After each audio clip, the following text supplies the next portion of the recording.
First and foremost, State Senator Blake Tillery, appreciate you making the time, hanging out with us on the Georgia Vote. Thank you for coming here today. Well, thank you, Zach, for the opportunity. Let's start with the big question. You made a big announcement. You are now running for Lieutenant Governor. Big race. What makes you think you're the right man for the job? Well, I think I've earned this position. So for many, many years now, I've been chairing the budget for the past 7 years. I understand state government. I think I come at it from a unique perspective.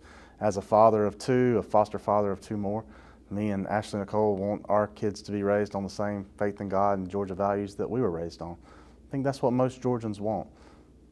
Are you mentioned Georgia values, your faith. In your press release announcing your candidacy here, you talked about, and I want to make sure I get this exactly right, but you said, I think here, this is a quote of yours, you said, "I grew up in a time when we knew what a woman was, merit mattered, and freedom was sacred." Are you worried those things are no longer the case? I think that we've seen those challenged over the past half decade. I think we're seeing now with President Trump, the new Republican administration, that you're seeing a pushback against that. For a long time, I know conservatives felt that saying what they saw was challenged, whether it was that a man was a man and a woman was a woman, whether it was that boys shouldn't be in girls' locker rooms, whether it was any of those variety of issues that now seem to be woke and DEI. Those seem to be challenging for conservatives to be able to answer for. That's not what we feel now the past at least 18, 24 months. I want to talk about some brass tacks issues, budget issues, affordability issues. As you know as well as I do, that's something that is always front of mind for Georgia voters. But you do bring up, and we're talking about the ideological component of things as well. So I want to linger here for a moment, if you are willing to, because I think it's worth sitting here for a second. You touted in your campaign launch that you passed legislation to ban the use of tax dollars for transgender surgeries. You mentioned kind of knowing, in your words, saying knowing who a man is and who a woman is.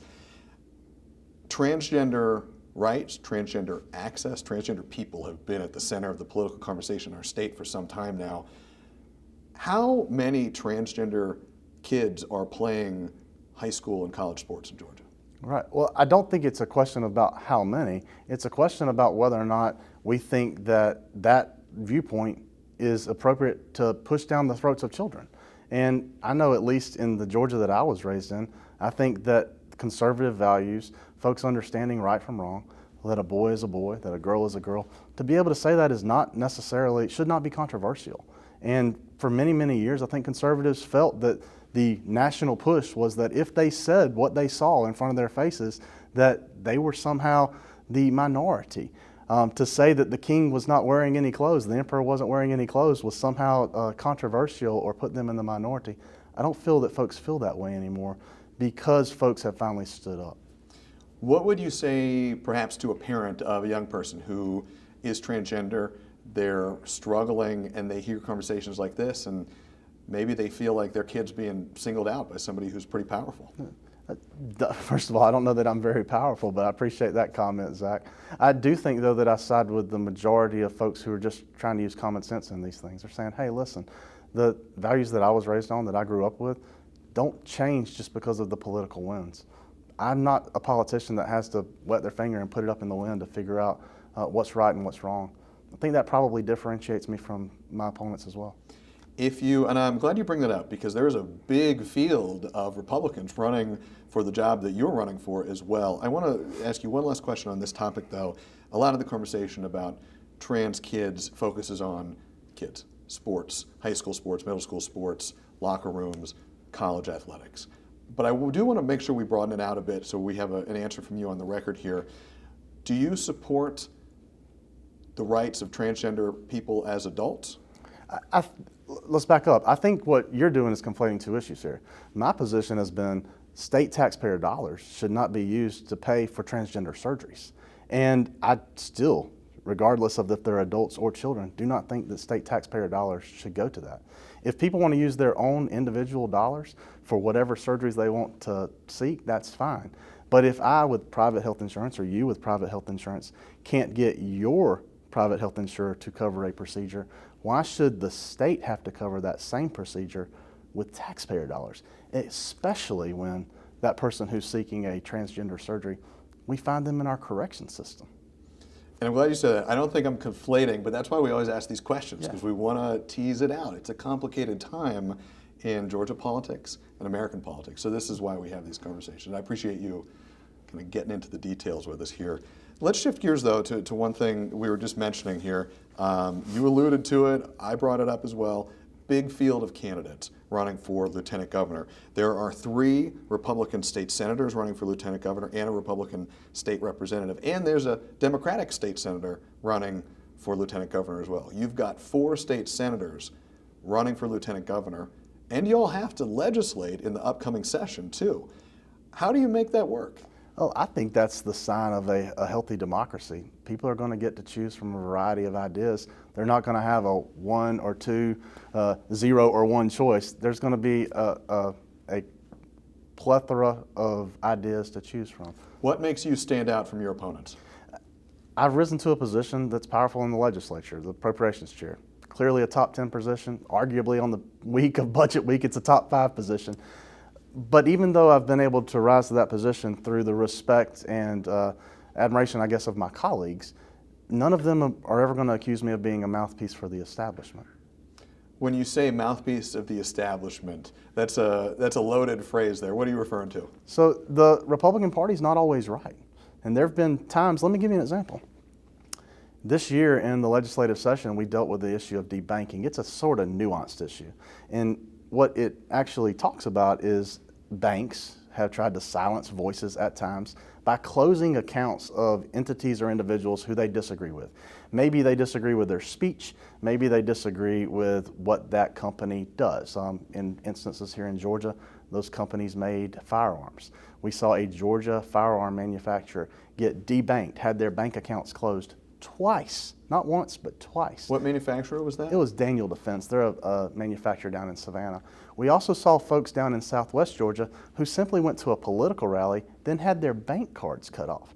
So I introduced a bill that said, hey, that's not right. These people were doing things that were otherwise constitutionally protected. They shouldn't have their bank accounts closed because they were doing something that was otherwise legal under the Constitution. And when I did that, the opposition to that was strong. The establishment was strong. The bank lobbies came out of everywhere. The Democrats universally opposed it. Heck, some of my opponents in this race opposed it. I'm going to stand for free speech and for the little guy every single time. I think that's a differentiator between me and my opponents. I know that the issue of debanking has been a real focal point of yours. It's still not Georgia law, but you've been working on it for some time now. I do want to make sure we kind of include all perspectives here. A recent AP story had this line, and I want to make sure you have a chance to respond to it. The Associated Press noted that banks in these conversations, they usually say that they close accounts or deny loans because the person or business is deemed too risky, and that banks and the banking industry has long argued they have the right to choose who they go into business with as long as it doesn't violate laws like the Equal Credit Opportunity Act. That's the AP's synopsis of this. What's your response? My response would be if a bank's closing someone's account because their credit is risky, that's one thing. But if they have an established banking relationship and the only reason that they've now closed the account is because the person's engaged with something that doesn't fit into a woke idea, that is debanking. And remember, the bill I proposed, Senate Bill 57, didn't deal just with banking. The lobbyists have turned that the debanking bill. It said you couldn't use or lose, rather, any essential service. So banking, internet, power, water, sewer. Georgia Power had no problem with that bill because they don't cut people off because of their speech. The water companies had no problem with that bill. They're not cutting people off with their speech. Neither did the internet companies. The only groups that had a problem with it were the banks. And I wasn't, the smartest kid at the University of Georgia, but I've realized that when you find one entity that has a problem with it and the other entities don't, usually your problem is with the entity that's squealing. How widespread of an issue is this in your view? Well, we know it's happened in Georgia at least 3 times, right? It happened to a Georgia gun manufacturer twice. You can't get legislation passed that says you can't make guns, so what do? You make it where they can't have credit to make them instead. And not to minimize that in any way, and Right. I don't want to cut you off, but just to be clear, if we're talking about the average bank's number of customers in our state, it's certainly in the thousands, tens of thousands, probably hundreds of thousands for large banking groups. You're talking about 2 or 3 examples. Is this that widespread of an issue? Well, you tell me, because once we start limiting anybody's constitutional right, would that not be a problem? If we say, hey, you don't get due process under the law, but we're only going to deny due process to 3 people this year under the law, is that a problem? I argue that it is.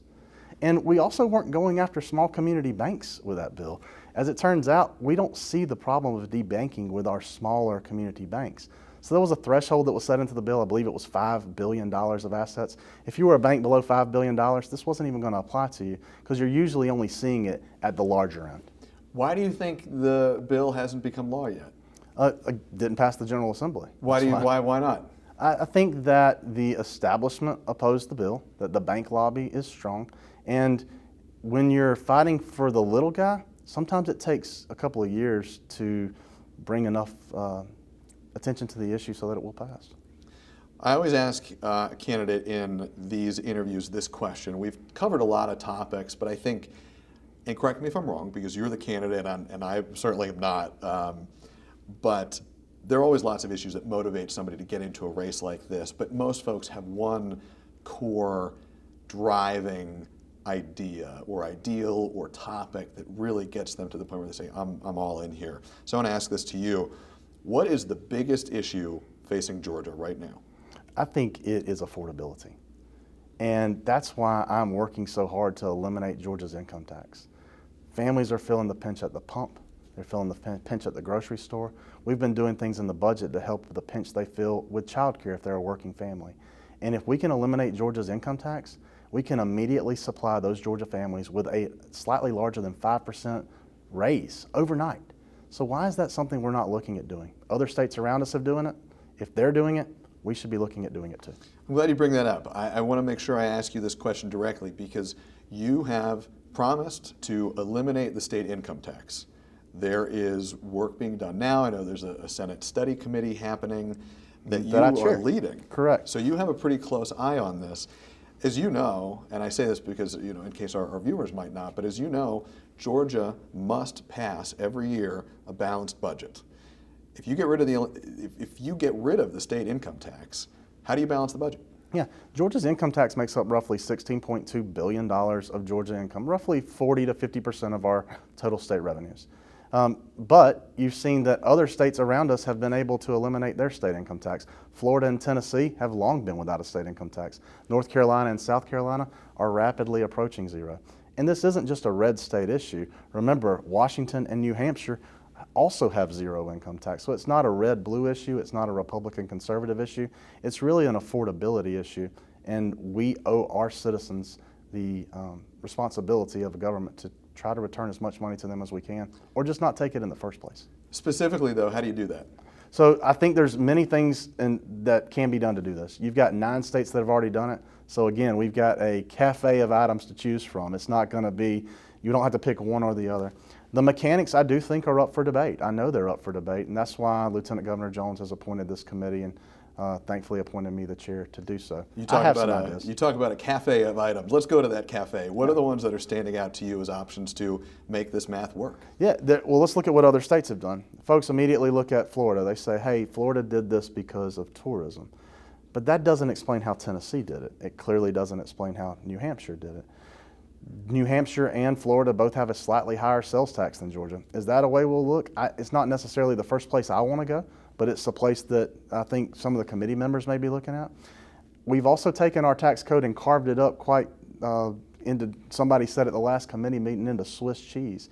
We've done that by giving so many exemptions to special interest that Georgia's sales tax brings in less percentage-wise, so each percent of sales tax brings in less dollars, $1 billion less dollars, than the same percent in Tennessee, and we have 3 million more people than Tennessee.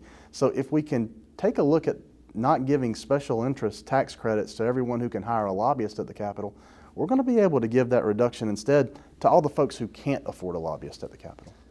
I want to ask one last question on this point. I don't mean to linger on it, but you brought up affordability as, in your view, the #1 issue facing Georgia right now.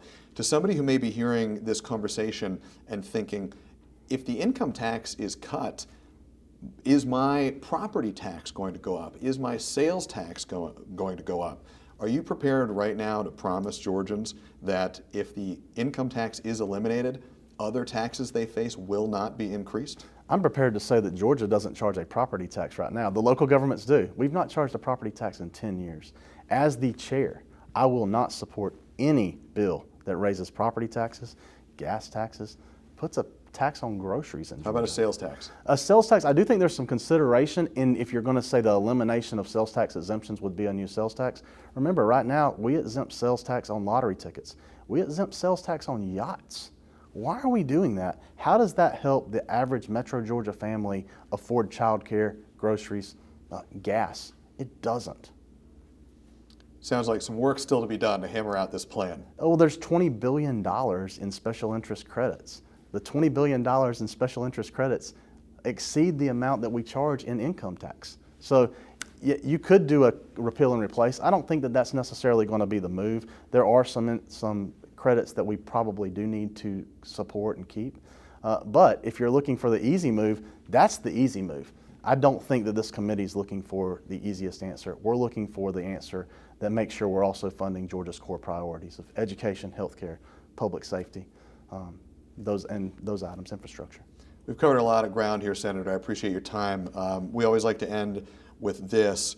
To somebody who may not know you, may not know your political background and know of your time in the state legislature, your elevator pitch to a potential voter would be what? I'm a true Georgian, and I'm also a true conservative. Raising 4 boys here, 2 of our own, 2 foster kids. My wife's a physician. I think I've got a good feel of what's going on here in Georgia. I understand rural and urban. And it's not a debate about whether Metro should grow or rural Georgia should grow.